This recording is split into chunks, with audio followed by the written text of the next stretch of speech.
It is your Classic Metal Show right here on the ClassicMetalShow.com. That is brand new Ross the Boss from the latest release called By Blood Sworn. And Ross the Boss out there kicking ass as always. And the name of that tune there is called A Fistful of Hate.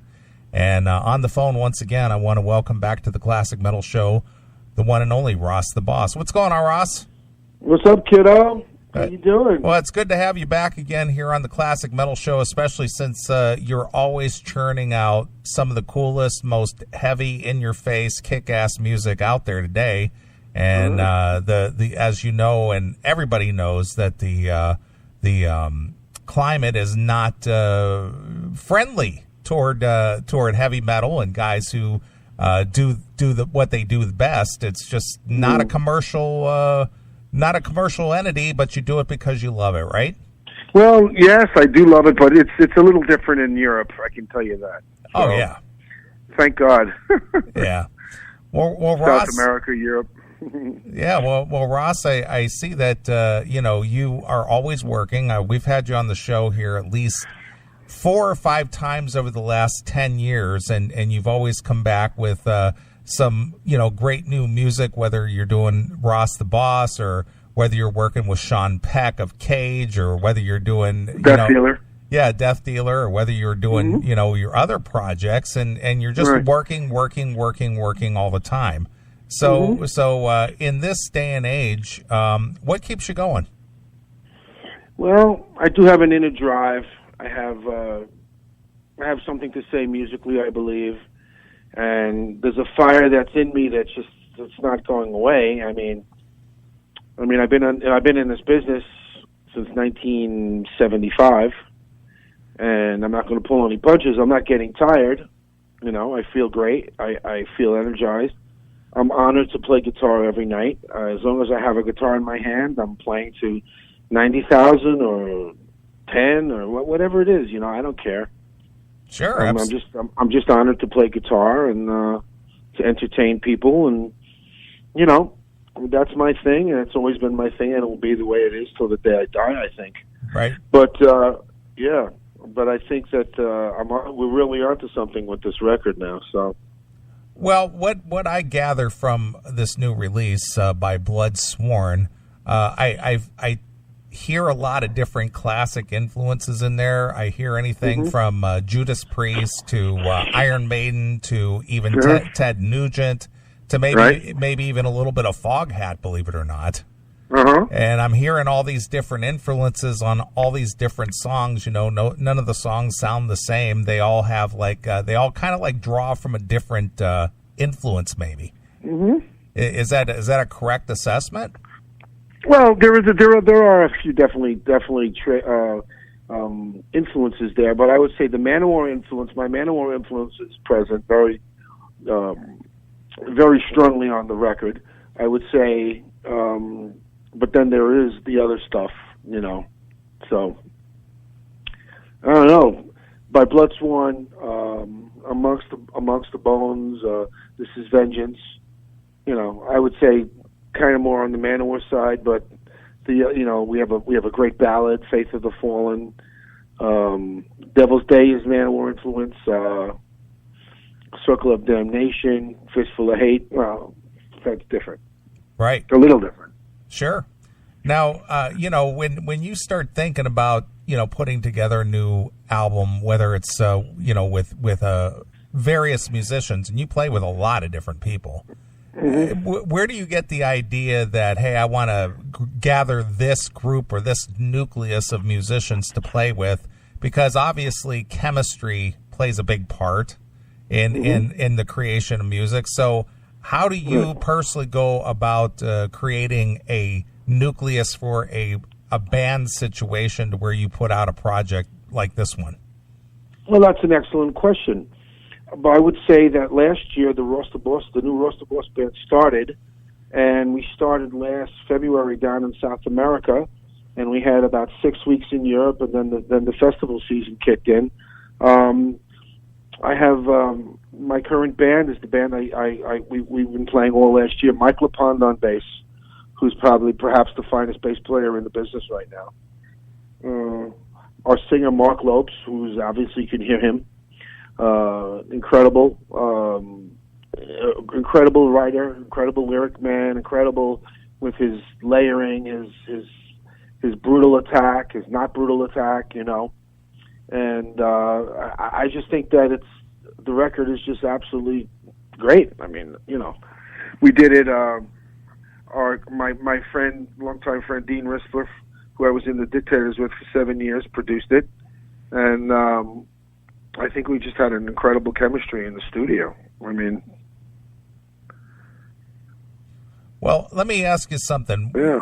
Another band, one of the stalwarts of metal, Judas Priest, recently released their Firepower release, and great stuff. Yeah. It is absolutely a strong record. I think that's the record that the fans were waiting for since Rob Halford rejoined the band.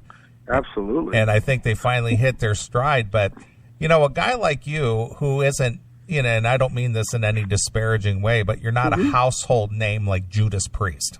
Absolutely. How is it that your records are consistently kick-ass and in your face, but a veteran band like a Judas Priest is really hit and miss a lot of the time? That's a matter of opinion. I appreciate the way you think. I'm not going to say that about Judas Priest because I highly regard them as great. I mean, tremendous musicians.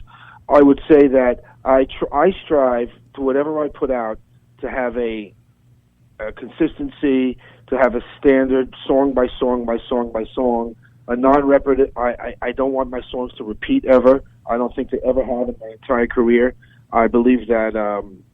You know, if it doesn't belong there, I'm not going to put it on just to fill space, you know. Right. So, you know, a lot of bands have one great song, two great songs, and then they have the derivatives, you know, -1, -2, -3, -4. I find that boring. I find that just a waste of time. I won't put a record out like that. I just won't. Right.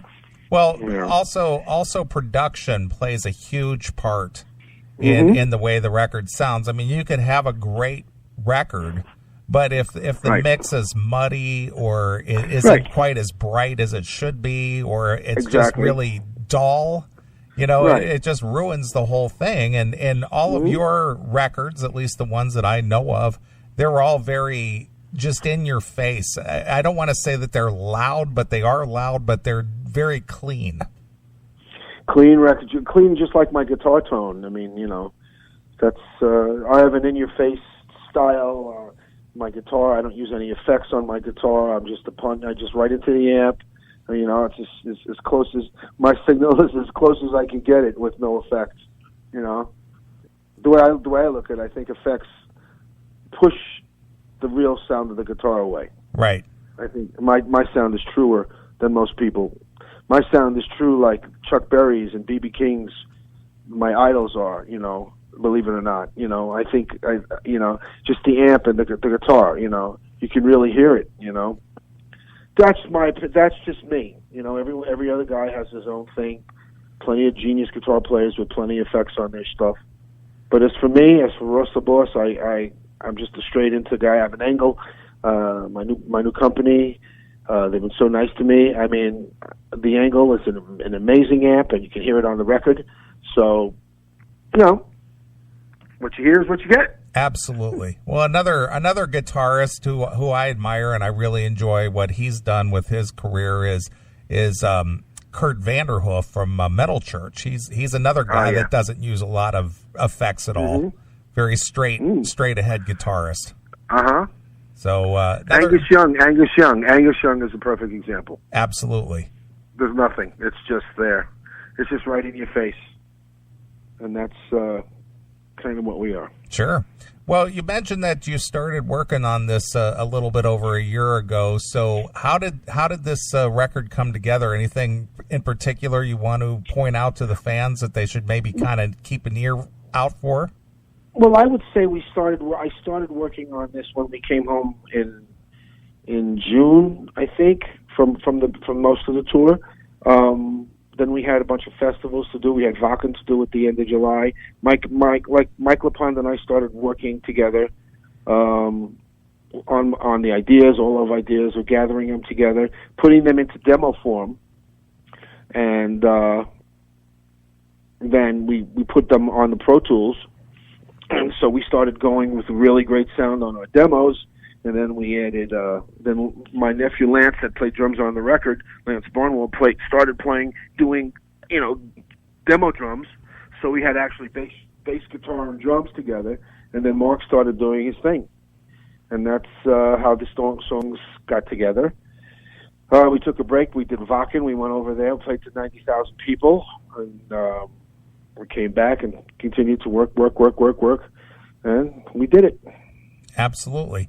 Now, are you surprised or feel blessed that you still have such a following, especially in the European market? I mean, when you're playing Wacken festival, there's a lot of bands that are very envious of an opportunity to have a chance to play at a place like that. Well, honestly, what happened was we started playing. The Ross band started playing in February, and then the tour, and everything. The momentum started picking up. And then all of a sudden, we got the call, you're playing Wacken main stage. I think people were looking at us, and they were getting the vibe, and they were getting the feedback from the people, and then that's when we were asked to play. So it was from our hard work. It wasn't because of who I am, because that doesn't make it. What you get, what you deserve. You know what I'm saying? Right. And I think we sent a strong message with our live shows. We didn't let up 1 second, and continue to do that. That's the band's mantra. I don't care who's there. 10 people, 1,000 people. It doesn't matter, So. Excellent. Well, I see that you've re-recorded a Manwar classic with Hail and Kill, which has been the catchphrase here on the Classic Metal Show for a long time. In fact, we answer the phone here during the live show as Hail and Kill. Really? Caller, you're on the air. That's great. Well, we did 10 original tracks, and on the Digipack I re-recorded redid three Manowar songs that I wrote: Hail and Kill, Each Dawn I Die, and The Oath. So I wanted to hear what would be like if there was actual guitars on the mixes, because it's not the bass version of the songs; it's the guitar version, guitar-powered version of those songs. And so they came out really fantastic. So I'm excited. We're all excited. Mark did a great job. Mark is not an Eric Adams clone, but Mark holds Eric Adams in extremely high esteem, and very hard for him to be compared to one of the greats. Right. So, yeah. So, but he did it, and we're very proud, and I think everybody's going to be delighted when they hear all this stuff. I think it's, I think we hit a home run, honestly. Yeah. So. Well, this is a very, very strong record. Like I said, it's a very in-your-face record, and as you pointed out, there's no like this repeat or one song sounds like the next, because there is definitely a diverse selection of songs on this new disc, and anywhere from just right out the gate in your face to kind of starting things slow to the ballads that you mentioned, and take to the forward, right? Yeah, absolutely. So And here's the thing that a lot of people here, at least on the Classic Metal Show, have often asked, and I know you don't get to do it as often as you like, is to play some shows here in the States. And you got a run of shows that are coming up to where you're playing kind of the Midwest area. Yeah, kind of. Yeah. And go ahead. We played Brooklyn Friday night. We played New Hampshire Thursday. We played. Where'd we go? Poughkeepsie Saturday night. We played. Last night we played in Patchogue, Long Island. Wednesday we play in Quebec. We're shooting our video now. We're here in Syracuse. Right. And what is the video for? Which song? The song is called By Blood Sworn. It's the title track on the record, By Blood Sworn. All right. And these music videos these days, obviously, this is not the era of MTV, and obviously YouTube and Vivo and outlets like that are the biggest promoters of Right. music videos. Do you see that there's a payoff doing music videos today for? Well, it's not like it once was, but nothing is like it once was. So what we're doing a lyric video and we're doing this video, I think just you need it. You need it on YouTube. You need it. All the people sharing it. All the outlets everywhere in the world, are strong and they want it. So more than happy to make it. It's not an expensive video because it doesn't pay to spend $65,000, $50,000 on a video anymore. So, Well, everybody uses the GoPros, and even as simple as using an iPhone video to to make videos these days. It's amazing. Yeah, we're happy. I'm just very, very pleased with the results. Sure. So absolutely. Well, Ross, what stands out for this new release for you personally? What do you like specifically about this new release? Well, I would have to say the lyrical content. Mark's work has been fantastic. I would say the bass playing is the best bass playing I've heard since John Entwistle in his prime. Mike LaPond is an absolute monster. Rhythm section is incredible. I don't know. The way the whole thing fell together, the production has been fantastic. The guitar player is okay. I got to play my heart out. Very emotional stuff. I keep in the mistakes if I like them. I'm not the kind of guy that's going to sanitize every square nanosecond that goes on my record. We're very happy. Sure. Now, when it comes to recording, I know you've worked on this kind of in tranches, but how do you like to make a recording? Do you like to just get into a studio and knock it out one song at a time, or do you like to work on the song and then knock it out one at a time? No, we have our pre-production. Our stuff was together when we went in. Our bass, Mike LaPond and Lance were very tight. We went into the studio. We set up. We did everything live. I did a scratch track. We played to a click track. We're not playing on the computer grid, but we played to a click track, which was a good enough. And once we had the bass and drums, I went to town, started doing the rhythms. Right. Well, do you prefer recording today as opposed to when you started out, 30 or 40 years ago? Well, longer than that. When I started playing, we had it was 16-track 2-inch tape. Right. 16-track 2-inch tape, which was very good. So, and then all of a sudden there was 24 tracks and blah blah blah. But recording onto 2-inch tape is, the sound. Those machines are very good. Right. The Studers were excellent machines. They still are. A lot of people still use them. So, yeah. Well, what do you prefer? Do you prefer the Pro Tools, or do you prefer the old style tape? I kind of like the Pro Tools now. Yeah. Because in the end, if you're going to use a lot of digital devices, digital effects on your stuff, it's gonna be that way anyway. You still have a digital record, and all the outboard gear is now a digital output. So I think Pro Tools are very good. Right. But we're playing live drums, live bass, everything's live, and so it just gives you the best of both worlds, I think. Right. And plus you don't have to spend $500,000 on recording anymore. Yeah, and you don't have to spend like each roll of 2-inch tape was $200. Right. And it got expensive. Excellent. Now, do you do recording in like your own studio, or do you prefer to be go to outside places? Well, we recorded the basic tracks at Dean's Studio in Union City, Jesse Cannon's Found Foundation. Right. In Union City, it's amazing, great place. He knows the room. Okay, we got the drums, we got the bass live, and then the guitars. So basically, we did all our tracking there. Mark did a lot of tracking at home for his layering and stuff like that, and I did some stuff off site, so. Excellent. Well, let me ask you real quick here, Ross.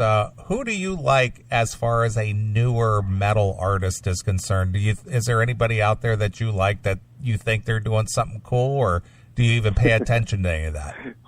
Honestly, I should know more about this stuff than like Mark knows and Mike knows all the new bands. I have no conception of what's going on, honestly, and I'm not going to say that. I'm not going to try to hide it. I really don't listen to other bands. I never have.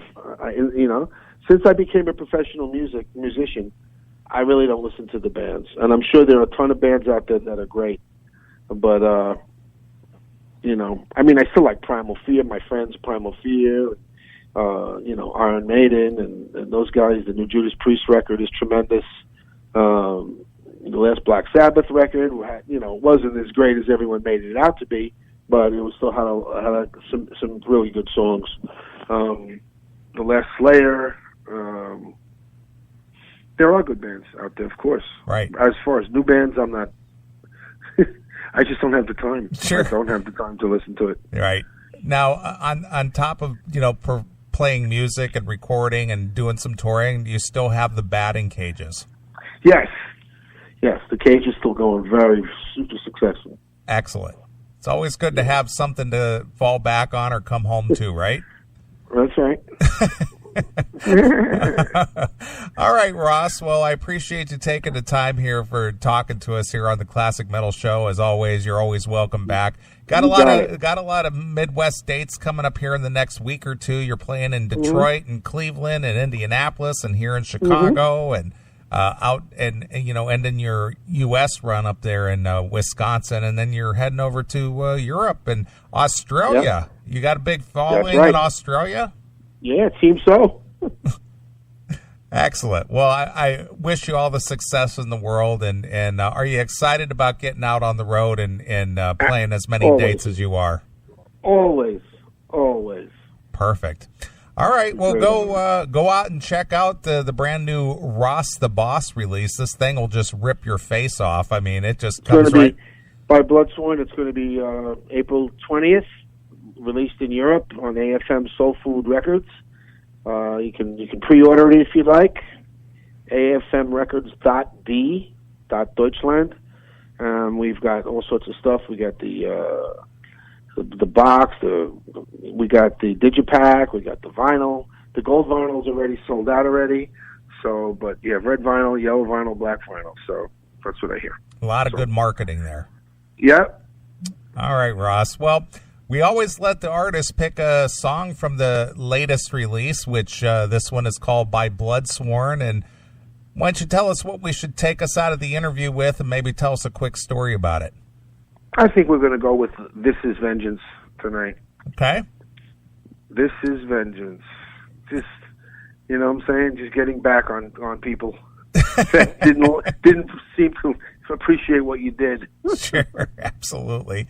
All right, we'll go catch Ross the Boss out on the road and also pick up the new disc and all that good stuff. So here it is. It's a brand new Ross the Boss with This Is Vengeance, exclusively here on your Classic Metal Show.